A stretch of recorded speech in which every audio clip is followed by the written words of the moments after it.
Hello and welcome to everybody. Welcome to Share International Live, a webinar today, which is looking at a very serious issue which concerns the whole world. We're looking at the issue of towards a global sharing economy. And we're asking big questions, as we like to do for Share International. The question is, seeing as it is so fraught with competition, commercialization, and environmental destruction, is it possible that we can fix our broken economy and the system that rules the world at the moment? So before I go on, let me introduce the panelists. From Dijon in France, Luc Guillory.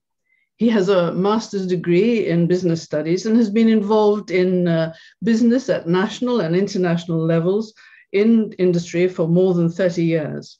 He's been promoting the idea of a global Marshall Plan and has talked at various UNCTAD symposiums since, I think, the early 2010s. And Luc is in Dijon.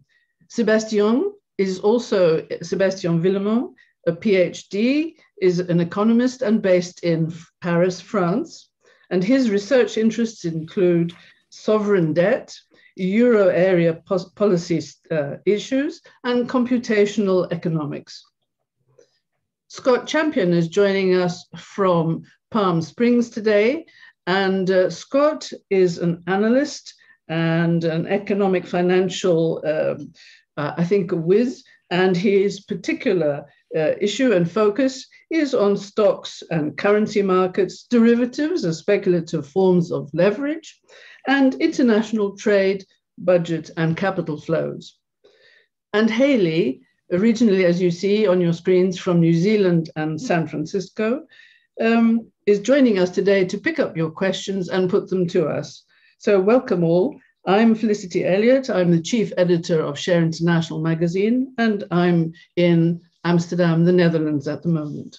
So before I go on, just one little statistic, and that is, I read today in Forbes millionaire listings and also in the Observer newspaper, the following facts. Nearly 500 people became billionaires during the pandemic year. That is to say, a new billionaire every 17 hours. So this is quite extraordinary.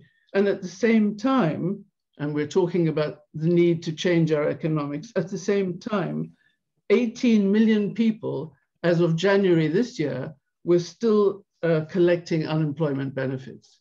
So the discrepancy is quite extraordinary. And if I can come to you, Scott, the world's struggling with this unprecedented economic inequality and impending climate crisis. How did we get here?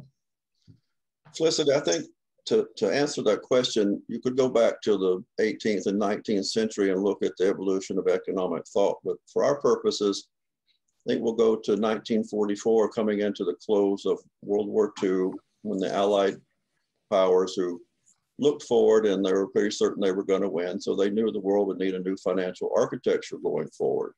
So they met in Bretton Woods, New Hampshire, and there were two pretty much opposing sides at that meeting. It was the US side, which was represented by Harry White, a Treasury official, and John Maynard Keynes, the British side, a British economist. And of course, the US prevailed because they were in a unique position at the end of the war. They still had their manufacturing base intact. They had become a very powerful manufacturer.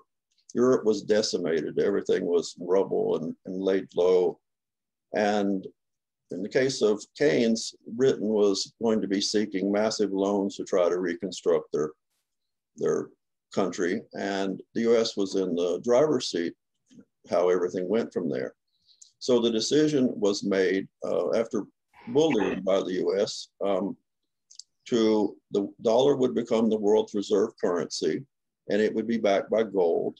And the other nations would tie their currency to the dollar, and they would work to keep relatively stable exchange rates, fixed exchange rates. And they would do this through limiting capital flows and interest rates, other things that they can do, budget deficits and surpluses. And this was pretty much, the 2 or 3 years as that passed, also the International Monetary Fund and the World Bank came into, right after that came into existence. And also they're very much US centric. And that was pretty much the way the world was until 1971, when President Nixon, US had been running a guns and butter policy. They were waging a war in Vietnam and also trying to up their contribution to social issues and social causes. And Civil Rights Act of 1964 in the US laid a base for a lot of money to come in, try to improve the lot of the poor. And so the US was in trouble by 1971. Countries like France, my compatriots here today, they were putting in at the gold window and exchanging their dollars for gold. And they had a lot of dollars. And Nixon said, this isn't going to work. So he closed the window. And from that time, that was sort of the end of the first Bretton Woods mechanism. Although in many ways, a lot didn't change. The dollar remained the world's reserve currency, but exchange rates became more floating. And it was a big upheaval in the world because the 70s saw a significant inflation from the Arab oil embargoes. And the 70s were a difficult time financially and economically in the world. And this gave rise in 1979 to Margaret Thatcher coming into Great Britain and Ronald Reagan in late 80 winning the election in the US. And they were fanatically devoted to free markets. And the 80s were still quite a struggle, but by the end of the 80s, their viewpoint that the wealth creators, the rich, they were where the focus should always be. They should get all the benefits, they should get the advantages, they should get advantages of tax policy. And if you were poor and you were suffering or struggling, you were just a drain on these people. Mm. And that attitude still persists to this day. We remember Margaret Thatcher talking about the fact that there's no such thing as society, and increasingly encouraging people to just be very individualistic and follow a materialistic aim in life. And that was very much the message sent in two very important countries. And Thatcher went after the unions in her country. Reagan went after the air traffic control union in the US. So the message to businesses was and still is today that they're the only thing that matters, their profits, expanding their income. And in 1987, when there was a serious economic collapse in the stock market, it quickly returned to its old high as Alan Greenspan used the quantitative easing to bail out the banks and the brokers and make sure the stock market stayed up.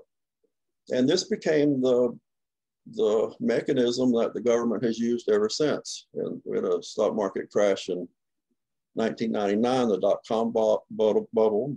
It had gone to just insane proportions, and people were paying billions and billions of dollars for companies that didn't even have any income. So it was just a crazy time, and of course that blew up. And is that what led us gradually to the great financial crisis of 2007 and going on to 2009, the real crash in 2008, the big recession? Yeah, everything linked to something before it. So again, the government in 2000 came out with pretty much the same playbook. They flooded the banking system with money, turned stocks back up. Many of the dot-com people were wiped out, but still the money of the companies that survived, their prices went up and up and up. And certain government plans and programs that they were doing, they pushed up the housing market, particularly in the US, but around the world too. Things tend to start here and spread. And then, so the derivatives came in. Let me go back to one thing that's very important. In late 90s, the Glass-Steagall Act was put in the 30s to separate the banks from the investment banks, because these two are very dangerous to the economy when they're working together. There's not any firewalls between them. So Bill Clinton and Bob Rubin and Alan Greenspan, they worked it out that they would repeal Glass-Steagall, and Phil Graham, he pushed this law and this program, and they won. They got it through. So it's only a matter of time before they blow up the world, because now there's no hindrances to this massive speculation. Yes, So there was a spate of deregularizing, wasn't there? So all of this sort of thing became possible. yes. And so as the real estate prices went up and home prices went up, everyone was encouraged to buy a house, and prices went up and up and up. But what happened in the financial sphere is the banks and investment banks, they got heavily involved in writing different types of derivatives, credit default swaps and things like this. And it just allows them to speculate, allows them to make tremendous sums of profit if they're right. And if they lose, the government comes in and bails them out. It's a great position if you're a bank. Not so good if you're a human being and you're just a normal person. So inevitably we had the great crisis, and on the surface it was a real estate crisis, but the banks and brokers around the world had written $1.2 quadrillion of derivatives bets. And there's a company in the United States, American International Group, AIG, that the government came in and eventually put in almost $200 billion to bail out its losses. And who got the money? Well, JP Morgan Chase, Goldman Sachs. Mm-hmm. So instead of the government standing up and saying, hey, you gamblers, you blew it up, and let them not get paid out, the government stood behind it. Trillions of dollars were injected into the financial system. We came within, by some accounts, just an hour or two of a total meltdown of the financial system. The money markets in the US were just an hour away from going belly up. So they fall back on Greenspan's playbook in '87 and the playbook from '99, 2000 dot crash. They flood the system with money and financial assets go back up. And so it was a tremendous fall in the stock market. It literally would have ended the financial system and the economies of the world as we know it. Yes, I remember that Benjamin Creme, speaking on the basis of information that he had been given by his master and by Maitreya the World Teacher, had actually forecast that there would be an economic collapse, a financial collapse. And it was at the time said that it would begin in Japan and then gradually lead as a domino effect to further collapse. And as we know, looking back, there was quite a significant collapse, and that it did start in Japan and then spread. Where does that leave the banks now? And what is your suggestion about how the banks should? And by the way, Luc and Sébastien, if you'd like to come in, please do. So we're just about the financialization of everything, and then what about the public banks? And if private banks have this constant ability to create money, where does that leave the economy? Well, I don't think you're going to push the banks aside until we have a total collapse, because they have the political power. It's relatively easy through the lobbyists for the corporations in the US to control the political process, and they write the laws, and therefore they choose the outcomes. So, you know, the banks they're a sweet thing. They can gamble with deposited money, a lot of money. And they can leverage themselves up 5, 10, 20 times. Get leverage is just taking on debt. If you have $1, they bet 20. So they make enormous sums of money when they're right. And when the system blows up, they always know the government's got their back, because it would be a complete collapse of the economy. So they're in the sweet position. You know, in the real estate crisis of 2007, 2008, over 5 million Americans lost their homes. Yeah. But the banks, they got bailed out, because corporations in the US, particularly the banks, there's no group that believes in socialism more than a corporation in trouble. And that's what's happened in the US. The losses are put on the backs of the public, and the gains are privatized. Yeah. So in fact, it's not at all a trickle-down theory. It's flowing up, isn't it? I mean, I listened to Yanis Varoufakis speaking recently, the the Greek economist and historian, and he was saying that it's quite significant if you look at, for example, GDP in some countries way down, but almost a few hours later, stock markets really high, absolutely doing the best they've done for ages. So that discrepancy seems to be where the middle classes and workers, if you can put it like that, seem to be really suffering because they're caught, and there seems to be no way out of it for people in those positions. And there's foreclosure, isn't there? I believe there's a lot of foreclosure in the States. I don't know what it's like in France. Maybe I can react a little bit on what was just said. It's true that our system, capitalism, is very unstable. I mean, it's a system that crashes and crashes regularly, on average every 4 to 7 years. And it's true that only in the 21st century, we had already 3 crashes that were mentioned by already by. The thing is that we are indeed in a sort of process where capitalism is very sick. Since this Japanese crash that you already mentioned, we can see that growth is smaller and smaller every year. We can see that we are in a situation where prices no longer increase as they should. And so central banks have basically become the last line of defense of the system. As Scott said, they are basically giving huge amounts of money, throwing huge amounts of money into the system just to try to save it. To some extent, they have managed to stabilize it, but at the same time, this creates other fragilities, other factors of instability. So maybe we could speak a lot more about that, but it's true that in the US in particular, you have a huge imbalance between a huge macroeconomic imbalance. So I'm not going to go into more details, but for sure, capitalism has always crashed, and for sure, there will be another crash. Benjamin Creme's master once said that the stock markets have become the gambling casinos of the world.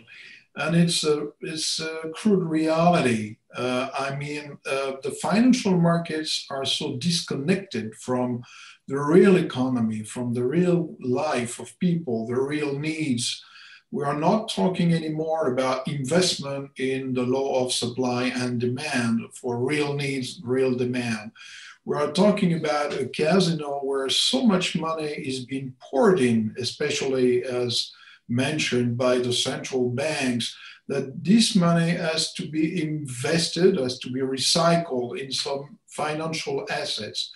It has been a policy in the last 30, 40 years to control inflation. And that was one main point of the International Monetary Fund, to control inflation. But on the financial markets, we have seen an incredible inflation of the value of financial assets, because so much money was being poured in that this money had to go somewhere. So that's why we had such a creativity, so to speak, of the financiers who have created more and more sophisticated products, financial products, created the high frequency trade to build up new markets just to make money out of nothing. And I think it's one of the main problems today, this catching of money by those financial markets. Could I just ask us to pause for a minute, because I can imagine that viewers listening to us and following this might be slightly confused, because we seem to take it for granted as we're speaking that perhaps growth is not a good idea. And other people, I think, perhaps in the business world and so on, might find that a very strange notion that growth is not seen to be something that we should aim at. And so perhaps we can just look at things like, is growth something that we should perhaps begin to discard as an economic aim? What about, and then I'd like to look at the issues, things like, we've talked about deregulation and so on, and then what happens to you're talking about a lot of money going into the system and so on. So there's financialization. And at the same time, are we in favor or are we against? And why would we be in favor or against a crash? Because we're treating it fairly lightly. The three of you and myself, we're not looking as if we're very worried about the idea of a crash. Is that the case, Scott? Would you like to pick this up? Well, I think there's some truth to that. If you're in the public and we're talking about an awful stock market crash, and one that will lead to a complete reworking of the system, that's a scary thing. We don't seem to be able to change the system enough from within. There's been many wonderful Occupy Wall Street and the Yellow Vest movements and Aerosmith. So many things have come along calling for a change in the way the world is operated, but they seem to fade out relatively quickly. But their advantage is they are putting that into the global consciousness that everything is not all right. But the people in the bottom 4 or 5 billion people in the world, they already know everything's not all right, and they don't really need to be reminded of this. So the master has been, Benjamin Creme's master has said that a crash is inevitable because of the inequity of the system, the unfairness of the system, and also the more complicated the system gets. It's terribly interconnected today, and there's the banking system are completely interconnected globally. The international trade system is interconnected. If there's a problem in any of those that's really serious, it literally can take everything down.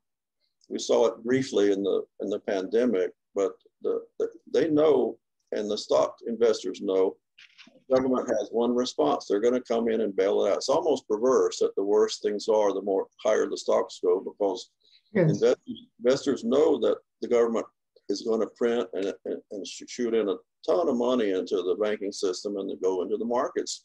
Doesn't have anywhere else to go. Things that are being manufactured are in the low cost countries. It's not like that someone's going to start a great manufacturing business and many businesses in the U.S. It's not economic compared to what the globe can produce it for.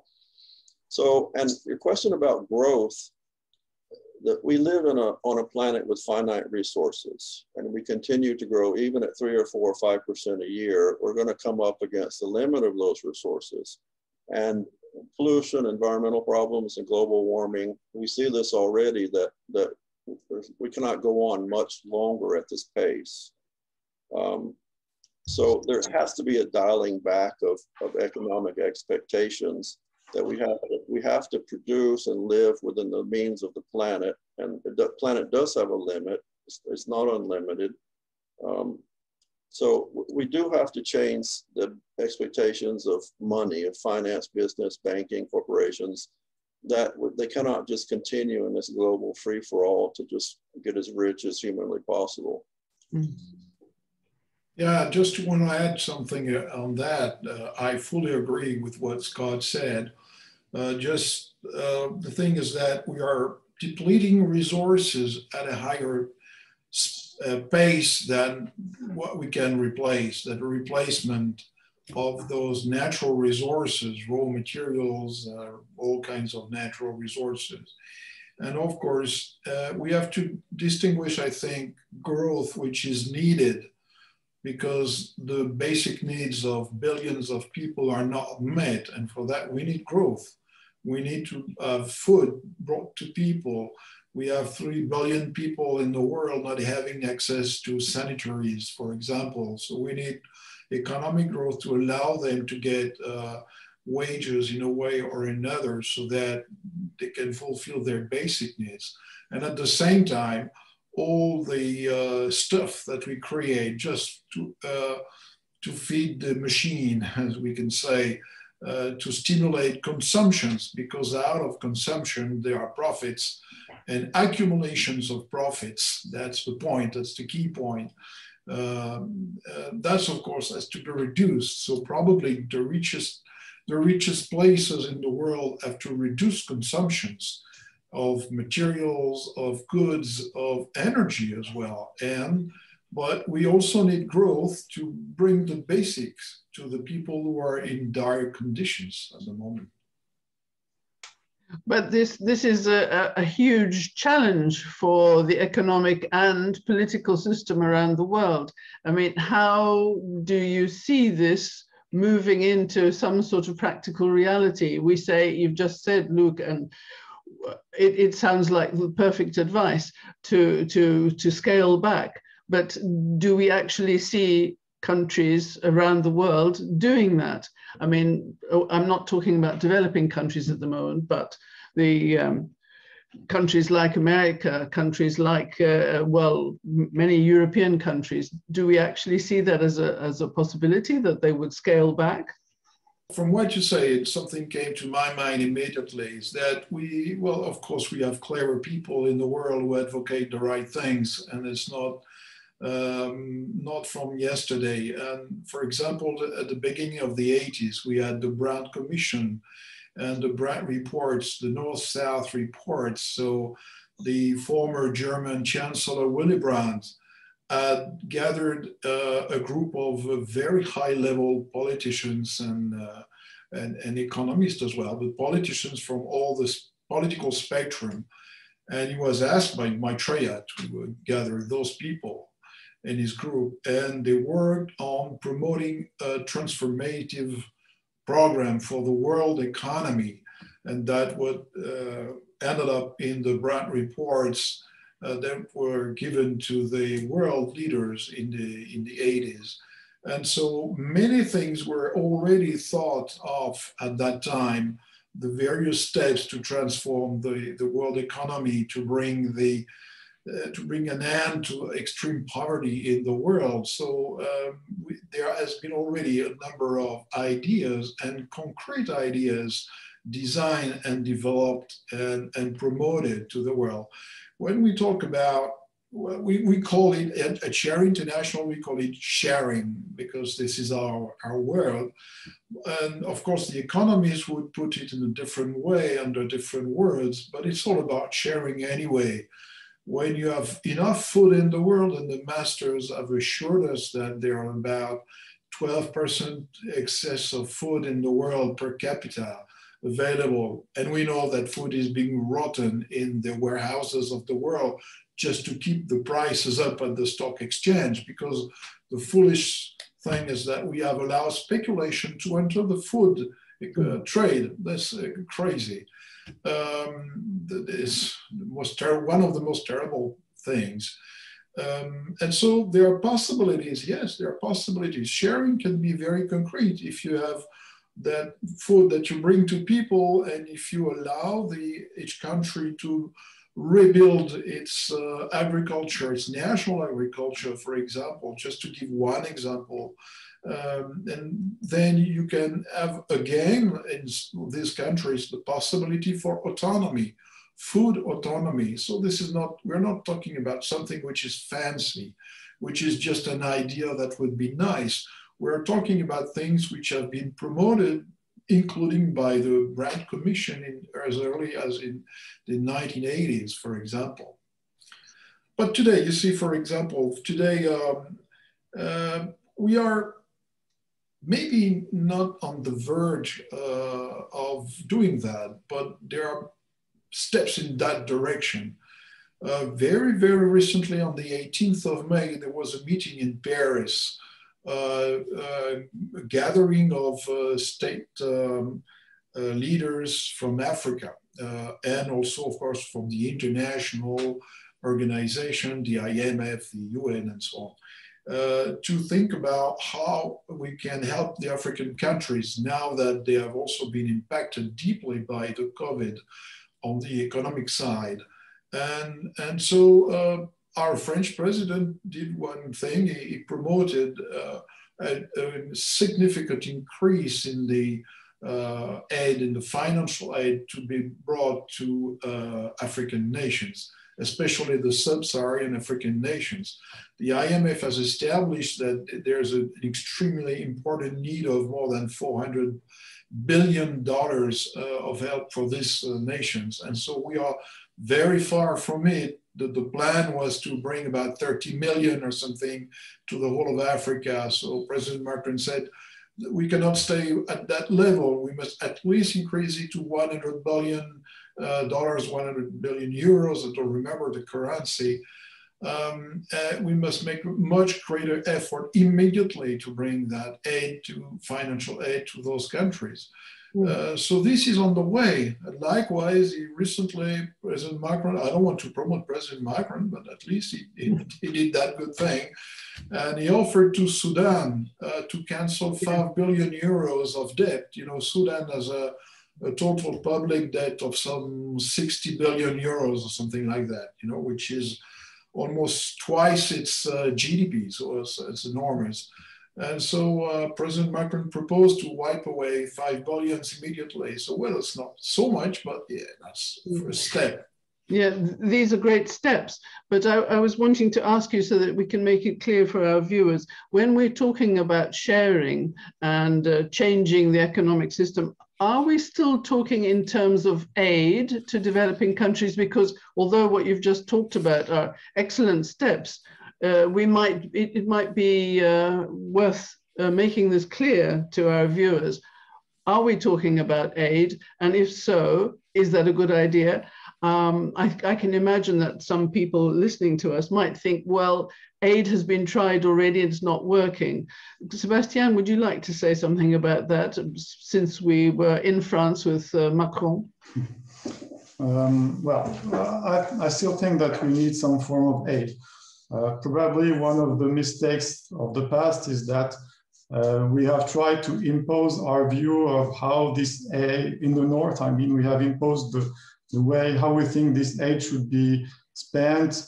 And actually, even though we have given some aid, what we get back in terms of debt repayment, illegal money flows, and so on, are so large that they actually outweigh the aid that we give. So the financial flows, the net financial flows actually, are going from south to north. So on aggregate, we're not helping those countries. Yes, we need to help them in various ways. In the very short term, of course, by giving vaccines and many other things. But then on the longer term, I agree that we cannot always keep this unequal relationship where one half of the world helps the other one. I mean, this is not sustainable in the long run. Countries and people want to stand on their own. So fundamentally, what we need to change are the rules of the game, especially on the international level in terms of trade. We have trade rules which are very unfair. For example, in the agricultural sector, which is a critical one for poor countries, because in those countries, access to food is still a problem, and many people are still making their living from agriculture. In this sector, in the North, we are heavily subsidizing our agriculture. We are exporting our agricultural products to those countries, and we forbid those countries from protecting themselves from this illegal, unfair competition. And how can they develop themselves? This is not possible. So in many ways, we have to change the rules of the game and establish a fairer system. Scott, I think you have quite a few ideas about, and you gleaned from Benjamin Creme over the years in discussion with him, certain ideas about how this idea of sharing might be implemented in very practical ways. Would you like to add to what the two gents have said? Sure. I don't know that the masters have ever released the real details of those plans. Benjamin Creme said that there were 9 plans that the masters see would work, and these are probably very sophisticated and detailed plans, like a set of architectural plans for a great cathedral. They're masters of wisdom. It wouldn't just be a few sentences. They would think to deal with everything, because it's going to be very complex to completely flip the global economy to the way Luc and Sébastien were just talking about. It's not easy. And on the highest end to look at it, Maitreya has said, make over and trust the goods of the earth. And that's probably an underlying theme of most of the 9 plans. And there are many ways they can be implemented. But even with just food, I think Luke mentioned an agency, United Nations agency would come in to take care of the food distribution so that no one would ever go hungry again on this planet. And that's one way to do it. And then each country would take an inventory of what it has, what it produces each year and what it needs each year. And then a very sophisticated barter system could be set up. I don't believe money is going to be removed from the system for a long time, probably. But goods can be bartered, nations can trade with other nations. I think Sébastien said a lot of the trade agreements are terribly unfair. And the trade agreements benefit the rich. I mean, that's what, if you're in a developed country like the United States and we sign free trade agreements, well, there goes our middle class, there goes our manufacturing base, and that's what's happened. So anything that can stop the natural flow of money to the capitalists is going to have to be undertaken, because they have one primary idea, and that's to make as much money as humanly possible. And when Reagan and Thatcher stood behind that maximizing shareholder value was the key to life on Earth, and that market forces are the way to do this, it obviated the need for almost all other things, social programs, Social Security, medical care, everything was pushed aside in the search for greater profits. So I don't think, I also believe the masters have not released details of that plan because they would be undermined. These plans have been in existence for at least 4 decades. And had they been released and known, the wealthy people in the world would have set about undermining them immediately. In the US, the average person in this country grows up with certainly one central thought having to do with economics, and that is socialism is evil, it's bad. They couldn't tell you what socialism is. They couldn't even give you a few words about it. But from a young child, they've all been taught that free market capitalism is good, it's holy, it's divine, and socialism is evil. And there's not much leeway with these people, not much way to educate them until their back is completely up against the wall. And this led to the populism and the nationalism that we saw recently. Times are very bad for the middle class and the lower classes. But the very thing that would really help them would be to embrace more socialism in the economy. They can't because their minds are conditioned that that's an evil thing. So what's the solution about with those people? I don't know. Any ideas or suggestions, Luke? Well, I would like, to continue this discussion and say that, of course, we don't know the details of the plan. We know that the masters have been training a group of very highly skilled financiers, industrialists, economists, and they have been working hard on working out a plan or interconnected plans, and they will present those plans to the world when the time comes. Still, there are some evidence, I think there's evidence of things that must be done. From what Sébastien says about the opening the borders to international competition, that was part of the conditionalities of the IMF and policies of structural adjustments that were imposed on the developing world, the developing nations. So they had to, by using the weapon of debt, they would receive money, loans, but they should open their borders to international competition, especially in the agricultural field. But also they had to stop subsidizing the food, the basic food to the poor people. So many things that which were so unfair that, of course, it meant that the intention behind the loans and the actions were not fair at all. So that was a big problem. We have to shift from that logic to a shift to a logic of cooperation, or as the president of Senegal recently said during that meeting in Paris on the 18th of May, a logic of co-construction, meaning that we have to act the international community and national country work fairly together and genuinely in a genuine cooperation, because much too often we have also used the elites of those countries to be the allies of those deploying the plans for the conquest of those countries from the economic point of view, because the market forces, they are all about that. competition, conquest.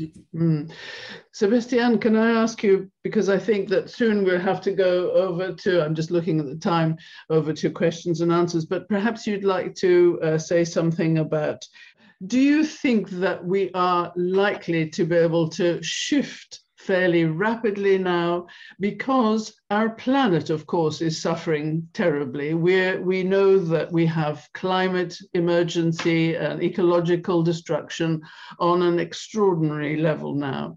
And how soon, most people are asking from an ecological point of view, how soon can we start moving on all of these issues? And people looking at the world and looking at what they have to pay for their food and their rent and all the rest of it, they're living just to keep their families going. People are asking, well, how long can this situation continue? So it's the question of the suffering of ordinary people and at the same time the suffering of the planet. And how are we going to bring this about? When you have so much corruption, you have a marriage of politics and finance, which is such a tough knot to break through. Politicians buy the support of others, and financiers buy the support of politicians. So it looks like a very tightly tied up situation. How is that going to be? How can we break it open? Yeah, I agree that the situation is very urgent. The system is very destructive in terms of social stability, in terms of ecological destruction. So we were talking previously about the possibility of an economic crash. Maybe that could help switching to another system. We don't know, because at the same time we've seen that capitalism is able to adapt itself and to evolve. I think that the most important factor to bring a meaningful change is people power. Because historically, if we look at what happened in history, especially in Western countries, the major changes that happened were in some way, in one way or another, under the pressure of people. Mass movements. We owe those movements, we owe them formal democracy, the welfare state, labor rights, women's rights, some degree of racial equality. So all the positive changes that happened in the past were brought by people power, mass movements. Of course, there are people in the elite, in the political system, people who are aware of what's needed, but they will not be able to change meaningfully the situation without mass movements. And fortunately, we know that there are such movements. We have, for example, seen the Arab Spring, which was a very important mass movement in Arabic countries, which achieved major political change. And I think that the most promising people movement is the so-called alter globalization movement, because this is a movement which federates people from all over the world, from various backgrounds, various priorities, and all those people have been discussing, demonstrating, bringing forward new ideas. And I really think that it's such a movement that has the potential to achieve a change. Of course, there is a lot of unknowns about how this will be done, when, in which circumstances. But I think this is really the key thing. Yes, I'd just like to say, so Sébastien, you were talking about the alter globalization movement. I don't know if that's a familiar term in the States, Scott. Is that the case? People who are actually anti-globalization getting together? Is this a known? Not so much in the States. Like worker cooperatives and cooperative business models is more of a European flavor at this time. It's not that it doesn't exist, but you don't hear much about it. You don't read much about it. Yes. On the other hand, in the States now, of course, there is the movement towards, and I think socialism has become, the word socialism is not quite as scary in the States anymore. If I look at the work of Ocasio-Cortez and others, Bernie Sanders and so on, I think that it's gaining traction in the States, it seems to be, and perhaps not quite as terrifying to people as it used to be. And the work of cooperatives also, of course, has taken off in, and participatory budgeting and so on has taken off in a lot of Latin American countries. So I think that's also part of what Sébastien was just talking about, a worldwide movement, a push towards making the pushing against the system so it eventually has to give in some way, has to change. I think that we need in a few minutes to stop to take questions and answers, but perhaps I can just ask each of you to make a last statement before we go on to question and answers. And then just before we do, I'd like to also play a little clip to hear Benjamin Creme talking about how the inspiration of Maitreya will have its effect on humanity, because we should make clear, of course, that the masters aren't coming to make the changes for us. They'll inspire, they'll guide, etc. And of course, we know, I perhaps forgot to say right in the beginning, that the masters are ordinary, as it were, ordinary, extraordinary, but modern people with modern ideas, cutting edge ideas, which will help humanity out of its quandary and its challenging times. So Luc, can I start with you? Would you like to just make some sort of statement, a rounding off statement, or point us in a direction that you think that we should go in future, thinking about these ideas? Yeah, well, yes, I think the masters have said that what we need is a kind of global Marshall Plan. And I think this idea has been roaming around the world for a couple of years at least now. A global Marshall Plan means a global aid in different forms, loans, subsidies, technological assistance, whatever.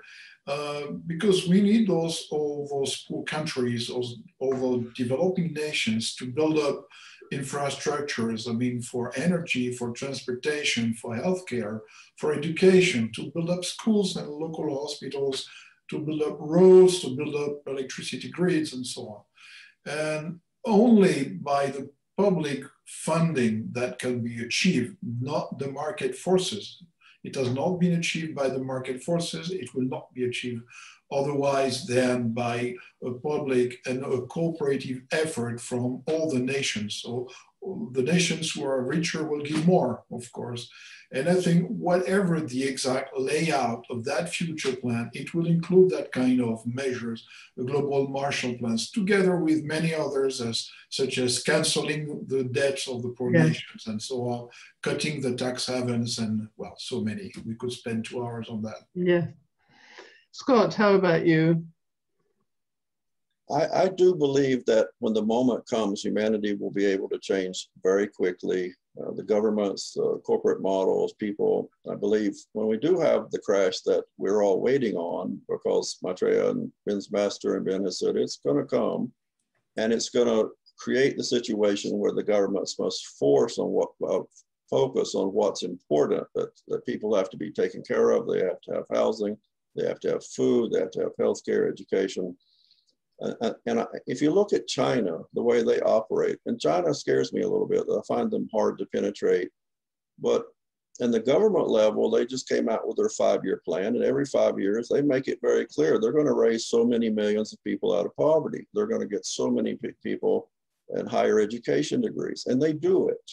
You know, this is never known. And I don't know if it's in Europe, but in the United States, this idea has never, ever been expressed, that we have to raise people out of poverty, and the techniques to do that found, because they're not looked for. So if you're not looking for them, you don't find them.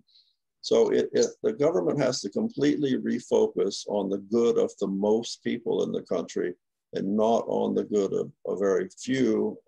Let's say the 0.1%, it's really 0.0001. It's such a tiny number. 1% have it well, but the 0.0001% They're like royalty and kings, untold riches that they have, and they're so powerful because of the money. So we need a complete refocus of what life is about. And greed is a very powerful motivator, apparently, and the world is caught up in it very much right now. But if our motivations change, and I believe Maitreya would bring that to the table, that people would, for the first time, have a reevaluation of what life is about, and that making money at such extremes is not what we're here to do. And for all the money sucking up to from the hands of the most people up to the few hands, this is not why we're here. So when our motivation changes to do good, to do well in the world, I believe we will. And I do think our backs will come up to the wall. And I don't know if it'll be a banking collapse or a cyber collapse that'll bring it all down. I don't believe, I think Sébastien indicated that the governments are quite good at knowing how to step in and flood the system with money and save it. So I believe we'll eventually get ourselves in a situation where that doesn't work. And when that doesn't work, then we can have the conversation from everyone, with everyone. How do we want this world to look? Or do we want to keep going on the way we're going? There's so many people, billions of people without enough food, without clean water, without sanitation. Or do you want to make certain that everyone has enough to live a decent life? Sébastien. Yeah, I think that one important, we know that we have to change the system. We have to move to something else than capitalism. Of course, the difficulty is also that we lack a vision of exactly what the alternative would be. And this vision could help motivating people to ask for change. And I think that a very important dimension is to ask for democracy at all levels. Because the paradox of our system, the capitalist system, is that workplaces are basically autocracies. There is a very tiny minority who decides for everyone else. And so we have been presented the alternative to capitalism as something horrible, where the government decides everything for you and so on. But actually, this happens today. I mean, the system in which we live today is like that. So the real alternative is democracy at all levels, including economic decisions. And this is what we call worker cooperatives. It's a system where all the people who produce, who consume, are the people who make the decisions. And that would change everything. And I think that's a very positive vision of what we can show to people. Mm-hmm. I'd just like to finish off by saying, I think also something that I didn't mention in the beginning, which is that Maitreya and the masters would not be here if they didn't have a sense that humanity could at least respond at some level and in some way and begin to take their ideas. And I think we know empirically that people are beginning to experience themselves as different and experience their relationship with others differently. I think it's dawning on many people. I think this is something that's working in parallel, that people are having a growing sense of themselves as being souls in incarnation, or however they would put it, having some sort of higher dimension that they're longing to express and to see honored in a system which reflects that reality, the inner reality of everyone. We have a little clip of Benjamin Creme talking, where he talks about how Maitreya will appeal to the best in humanity and bring these changes about. So we'll see that, and then after that, we can start taking the questions and answers. And gas and oil will not necessarily run out, but will become totally unnecessary. Unnecessary. You don't need gas or oil anymore. So what do the billionaires do for income? Well, they don't. They go on the street and play a tin whistle or something. It's all going to change. It's going to change drastically, totally. Bit by bit, not all overnight, bit by bit, but the changes are already here. America is beginning to understand what it is to live in the wilderness, This is the wilderness experience. And it will deepen and be more painful for a time.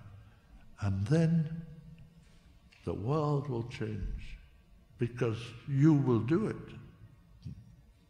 No, it's not Maitreya coming and doing it. You, Maitreya, will speak, will call on the God which we all are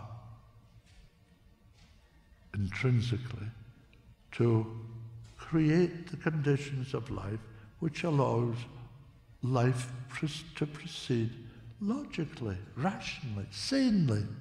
We are living in an insane kind of inferno without understanding what is making us do these things. And Maitreya comes to bring his sanity to bear and to evoke from humanity the sanity, their own well-being, their own best interests, and their own highest thoughts and aspirations into their lives. And so Maitreya will call on people to open the doors, open the storehouses, feed the hungry. There will be a great, tremendous period of help for the starving millions, the dependent, developing countries in the world. So that gives us a sense of hope and a sense of the inspiration that Maitreya will bring. That is what we have to look forward to. We have loads of questions, I see. I see that we have quite a few questions coming in. So Hayley, if you would join us, perhaps we could start taking some of those questions. Thank you, Hayley. Yeah, there's some great questions here. There's some big questions here. So I have to see how we go for time. I want to start off with this question statement. Shouldn't our leaders be seeing the need for financial aid as evidence that there is something fundamentally wrong with our economic systems? Luke, would you like to take that? Well, they should, of course. Yes, is the answer. The short answer to that, yes, it should. But you know, it's a very complex issue. If you remember, a couple of decades ago, the rich nation agreed to grant 0.7% of their GDP as foreign aid to poor countries, to developing nations and in general. Well, we seldom achieved that, apart from a few Scandinavian nations, maybe the Netherlands as well, but globally, we did not meet the target. We didn't reach that. So why? No, I can tell you, it's too difficult to know. But the lack of political will is certainly a very important reason why. So yes, the leaders should know and should be aware that this is an unfair economic system. The problem is the leaders we have today maybe are part of the problem, not of the solution, because they are part of that system. They grew up with it. They don't know anything else, or they categorize anything else as communism, for example. And it's not only as in the US, as Scott mentioned, but it's everywhere. So I'm not sure they are able to open their mind in such a way that they would be receptive to those ideas of sharing. Otherwise, they would have done it. They would have promoted it. So we need new politicians. I think so. You mentioned Miss Ocasio-Cortez in America, Bernie Sanders, people like that. They are new people, and there are others in the world. Of course, the women in New Zealand, for example, or others like that. There have been in the past such leaders also like Gro Harlem Brundtland in Norway and a few others in Ireland and so on. But we need many more like that to provide the frame, the political frame, political platform at national levels to make the changes. Haley? This one is probably in the same vein. Can poverty be seen as a political decision in the interests of the establishment? And how can that be changed? My goodness. Scott? Well, poverty is always a political decision. If the will of the governments is there to solve it, it'll get solved. So yes, I mean, it's a political ball, and they can play it or they can put it down. It would not be that difficult to change the poverty. But I just, something I watched recently, Jamie Dimon, the head of JP Morgan Chase Manhattan Bank in New York, one of the biggest banks in the world, phenomenally rich, and he's phenomenally rich, and he's begun to give lip service that there's too much inequality and we have to do something about it. But then 3 days later, he comes out, Biden's tax plan to raise taxes on the rich, it's horrible, it's terrible. So I don't know, I would love to be able to ask these people some questions. Well, how do you think we're going to overcome poverty if you're not going to pay more in tax? And the rich and the tax situation has to be solved. And I think later it'll be solved under Maitreya, but we're still waiting week in, month, day, year. How do we change it now? Well, it's going to have to be a pretty radical reconstruction of the current system in the countries where it needs to be reconstructed. There's less socialism in the US than there is in most European countries, because we don't even have healthcare here. So poverty and the economic system go hand in hand, and it just takes the will of the politicians to solve it. But just very briefly, just going back just a second, there was a poll, well, Luke was just talking about a poll in the United States about 10 or 12 years ago. People were asked, well, how much do you think we should give in foreign aid? What do you think's right? 70%, 50%. But it settled, this is a large survey, it settled on the US should give 10% in foreign aid. But we were only giving 1/10 of 1% at the time. We were 1/100th of what people, which people are fundamentally good oftentimes, they're willing to share if they've got something. But the perception of what we do to help the developed world does to help the world and what we actually do to help the world, there's a chasm between the two. Haley, what's the next one? This one, there's two questions here that are flip side of each other. One is, how are ordinary people helping to sustain our current economic system, even though it's only working well for the rich? And then on the flip side, the question is, what if ordinary people changed their behavior and didn't feed the system by buying things they don't need? Would that help bring the market into a more realistic balance? Sébastien, may I turn to you? Yeah, I think that to some extent, consent of the people is manufactured, in the sense that the system has various techniques to prevent change. For example, you have poverty that was just mentioned. In a sense, poverty is also important because people have the fear of falling into poverty, so they won't ask for income increases, for example, for fear of being fired.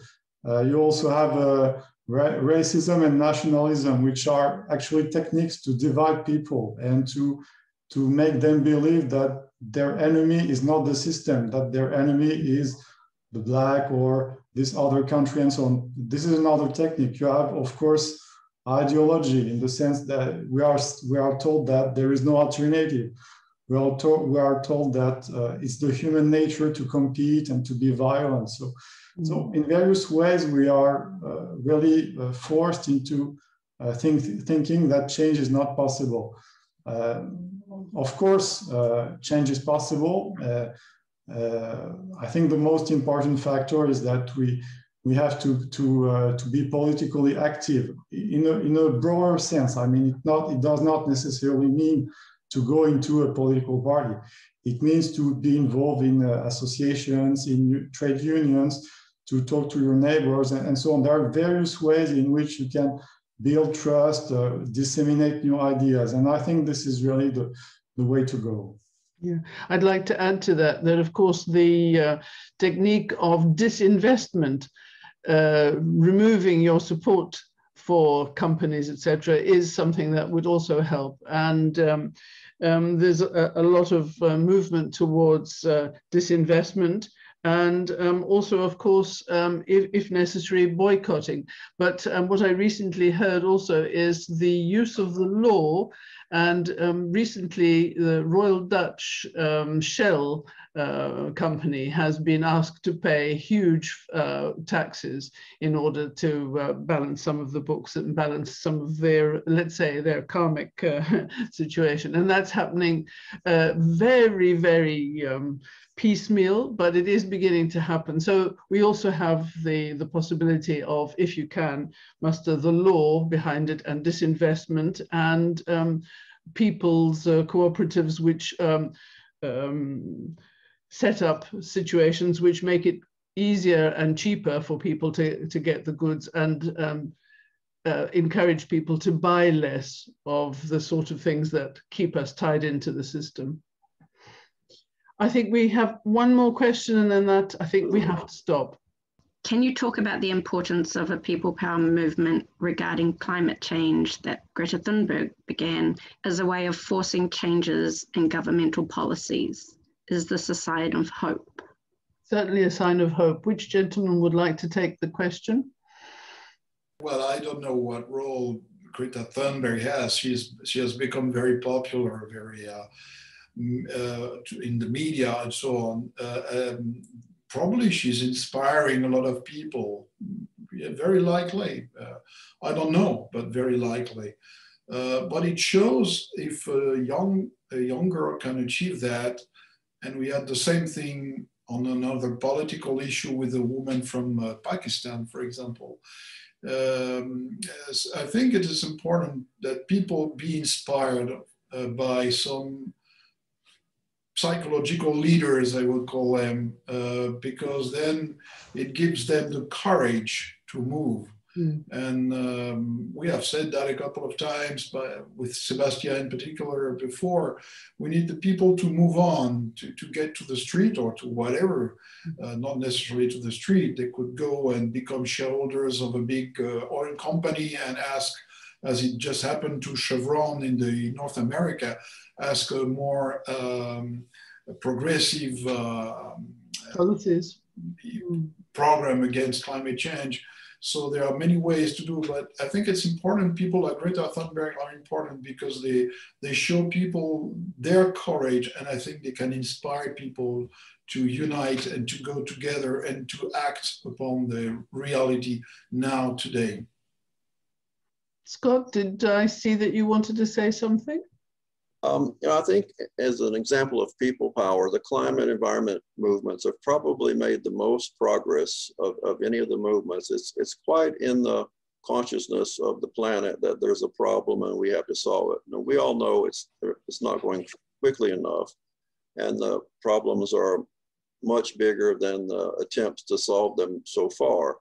But in 15 years or 20 years, the consciousness of the planet has become aware that there is a big problem, and people like Greta have made a big difference. And so it's an example of what can happen when an idea strikes a nerve in humanity and they begin to push their politicians that things have to be done. Even corporations now, the ESG movement, they're all getting on the bandwagon, and they need to get on it more fully and quicker. But it's a good sign. There's more going on in that field than there is to feed the hungry and to deal with poverty. Yeah. And so it's a good example that the human beings as a group can make a difference.